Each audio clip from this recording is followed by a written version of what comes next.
Dia diduga melakukan penghinaan kepada Indonesia dan melakukan pembohongan publik di konten-konten yang sudah dia buat dan diupload di channel YouTube-nya.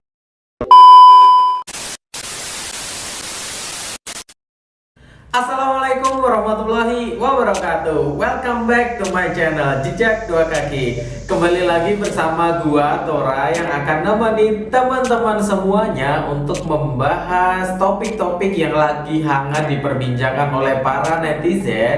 Karena pada video kali ini gue akan memberikan informasi yang ini lagi ramai banget guys dibahas oleh para K-popers ataupun netizen khususnya di Indonesia. Karena ada salah satu YouTubers asal Korea Selatan yang dia diduga menghina Indonesia serta memberikan sesuatu yang fake ataupun palsu. Tapi guys, sebelum gua bahas itu lebih lanjut, ada hal yang perlu gua sampaikan. Yang pertama adalah jangan lupa untuk subscribe channel Jejak Dua Kaki serta like, share, dan komen di setiap postingan-postingan gua. Dan yang kedua, tetap jaga kesehatan karena saat ini masih pandemi COVID-19. Karena kesehatan itu penting ya guys ya, nggak cuma untuk diri kita, tetapi untuk orang-orang di sekitar kita. Dan tetaplah berarti untuk hidup lo serta lingkungan sekitar. Dan tetaplah melangkah apapun yang terjadi karena langkahmu hari ini adalah ceritamu untuk esok hari. Oke guys, di video kali ini gua nggak bahas terkait K-pop ya, tetapi gua bahas terkait isu yang lagi rame diperbincangkan ataupun diperdebatkan oleh netizen Indonesia. Nah, kabar ini berkaitan dengan YouTuber asal Korea Selatan yang pernah tinggal di Indonesia, tepatnya di Bali. Nah, dia itu adalah Sunny Dahye. Nah, ini kasus ini kan bermula itu dari unggahan akun anonim, akun Instagram Sunny is Liar 2 di media sosialnya. Dan isinya ini diduga sebagai rentetan ataupun poin-poin yang merupakan keburukan Sunny Dahye, mulai dari pembohongan publik sampai penghinaan terhadap orang Indonesia. Nah, kita juga tahu bahwa Sunny Dahye ini memang cukup populer di kalangan warganet ataupun netizen Indonesia karena dia cukup memiliki konten YouTube yang menarik serta menghibur, sehingga wajar jika banyak warga negara Indonesia yang akhirnya subscribe serta mengikuti setiap konten yang dibuat oleh Sunny Dahye. Ia bahkan juga sering melakukan kolaborasi dengan sesama rekan kreatornya. Bahkan dia berhasil membuat konten ataupun kolaborasi dengan Dita Karang, salah satu member Secret Number. Dan Dita Karang kita tahu juga bahwa dia adalah orang Indonesia yang berkarir di Korea Selatan. Nah, ketika kasus ini mencuat guys, tidak mengherankan ketika para subscriber, pengikutnya, serta orang-orang awam itu langsung bereaksi. Nah, ini gua bakal sampaikan sejumlah fakta-fakta terkait kasusnya Sunny Dahye yang sampai saat ini belum menemui titik terang, meskipun Sunny Dahye sudah melakukan klarifikasi di channel YouTube-nya. Tetapi banyak netizen yang beranggapan itu bukan klarifikasi, tetapi itu merupakan sebuah pembelaan aja. Nah, kita tahu juga bahwa sebenarnya Sunny Dahye itu memiliki dua channel YouTube, yaitu Sunny Dahye serta Sunny Dahye In. Nah, channel yang pertama yang gue sebutin tadi itu berbahasa Inggris, tetapi tidak banyak penggemarnya ataupun ya mungkin viewernya atau subscribernya tidak sebanyak channel yang Sunny Dahye In. Nah, maka dari itu kalau menurut gua otomatis dia ini akan tentunya lebih memperhatikan channel YouTube Sunny Dahye In, dan dia lebih sering mengunggah video-video di channel yang dikhususkan untuk bahasa Indonesia. Nah, seperti yang gue sampaikan tadi ya, dia itu kan pernah sekolah di Bali dan melanjutkan kuliah di Jogja. Nah, tak heran jika rame nih guys ketika dia melakukan sesuatu yang rada gak mengenakan, bahkan bukan rada ya, tetapi memang tidak mengenakan untuk masyarakat Indonesia. Dan maka dari itu dia rame-rame dikritisi serta ada beberapa yang menghujat kepada Sunny Dahye ini Dan ini buktinya itu diupload oleh Sunny Islayer 2 Instagram yang gue sampaikan sebelumnya. Dia menjelaskan kalau Sunny ini menjelek-jelekan warga Indonesia. Dalam postingan tersebut, akun itu mengungkapkan bahwa Sunny mengatakan kalau orang Indonesia itu bodoh dan miskin. Oleh karena itu warganet tidak terima. Nah, warganet ini yang gue maksud adalah warga negara Indonesia ya, tidak terima dengan pernyataan Sunny jika itu memang benar-benar dikeluarkan oleh Sunny Daye.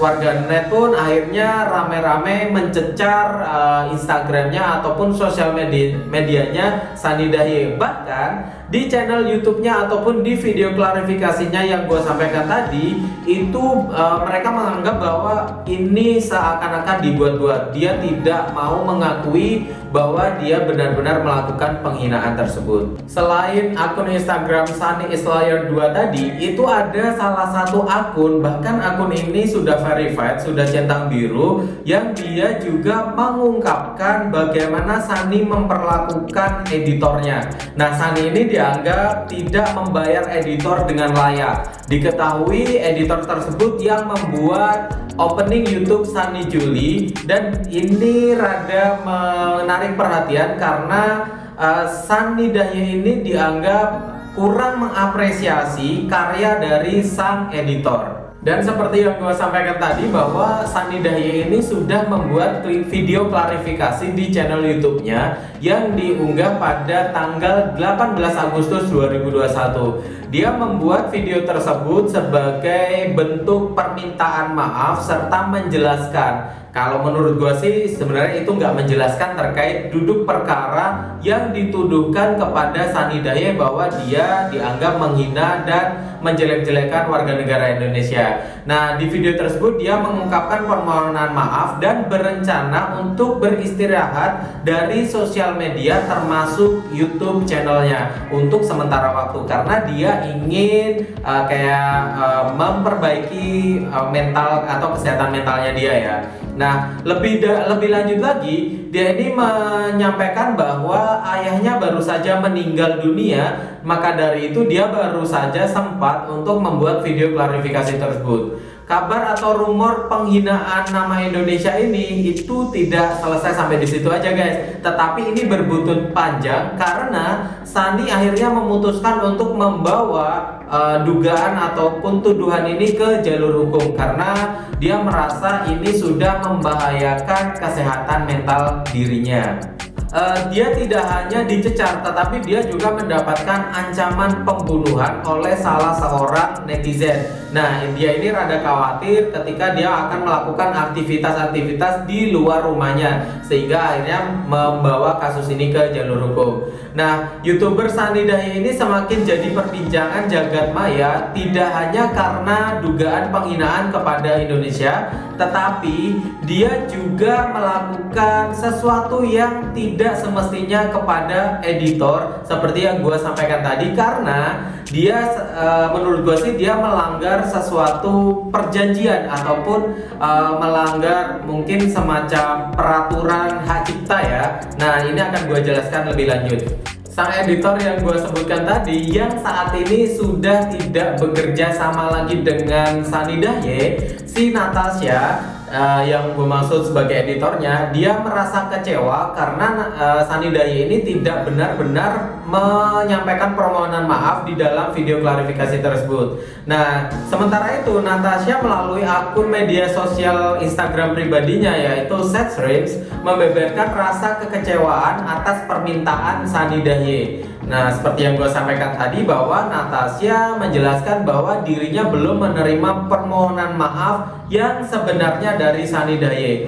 Di video klarifikasi tersebut dia menyampaikan bahwa dia hanya menjelaskan putusnya harapan atau putusnya kerjasama antara Sunny Daye dan Natasha. Natasha menganggap bahwa Sunny dan suaminya yaitu namanya Chris itu tidak membahas tentang karya Natasha. Mereka hanya sekedar minta maaf secara ucapan tanpa sadar diri bahwa animasi YouTube Sunny yang hingga saat ini masih memakai karya dari Natasha. Nah, ini padahal menurut informasi yang gue dapat, kerjasama antara Sunny dan Natasha ini sudah berakhir karena itu harusnya hanya dipakai pada bulan Juli. Tetapi sampai saat ini animasi-animasi yang dipakai maksudnya yang dibuat oleh Natasha itu masih dipakai oleh Sunny Daye di setiap channel YouTube-nya.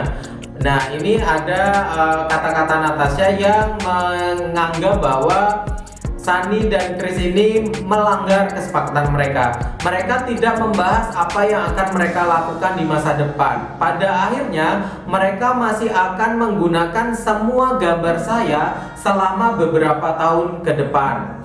Dan semua orang akan melupakan apa yang mereka lakukan. Nah, dia tegas karena dia menganggap bahwa Natasha ini tetap mencoba untuk sabar dan menjelaskan bahwa dirinya tidak ingin membesarkan masalah ini.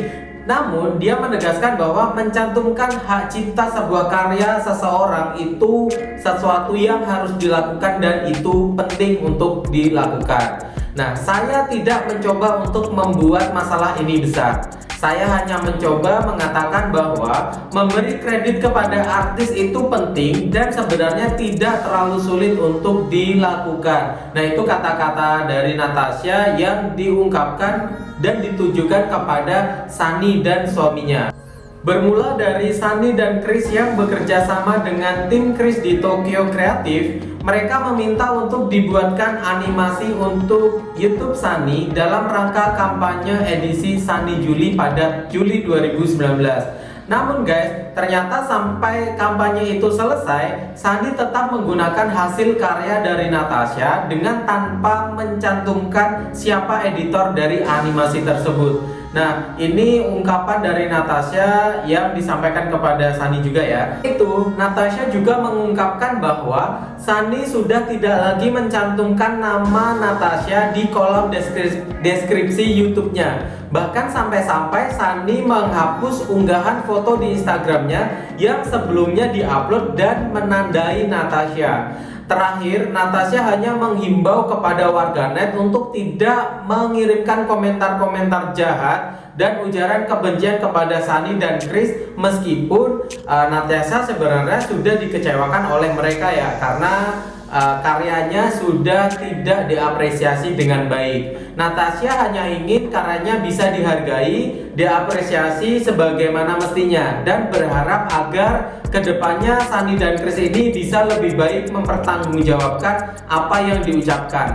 Nah, kita tunggu aja guys, gimana kelanjutan dari kasus yang menjerat si Sunny Daye serta suaminya si Chris ya. Semoga aja benar-benar terungkap, dan kalau memang benar-benar si Sunny Daye dan Chris ini benar-benar menghina masyarakat Indonesia, gue secara pribadi memohon ataupun berharap kepada mereka agar benar-benar meminta maaf dan menjelaskan klarifikasi detail kenapa kok mereka melakukan itu, bukan justru melakukan pembelaan, karena itu jelas tidak akan diterima oleh masyarakat Indonesia, dan itu jelas yang dibutuhkan oleh kita semua kan. Nah, kita bisa juga lihat bahwa di kolom komentar channel YouTube Sunny Daye ini banyak sekali hujatan, terkhusus pada video yang terakhir, yaitu video klarifikasi dia dianggap tidak klarifikasi, dia justru dianggap melakukan pembelaan dan dia menganggap tidak salah. Nah, itu dia video konten yang bisa gua buat kali ini. Terima kasih buat kalian yang sudah menonton sampai akhir. Kita berharap semuanya sehat-sehat selalu. Semoga pandemi ini segera berakhir. Thank you for watching this video until now, and see you for the next video. Assalamualaikum warahmatullahi wabarakatuh.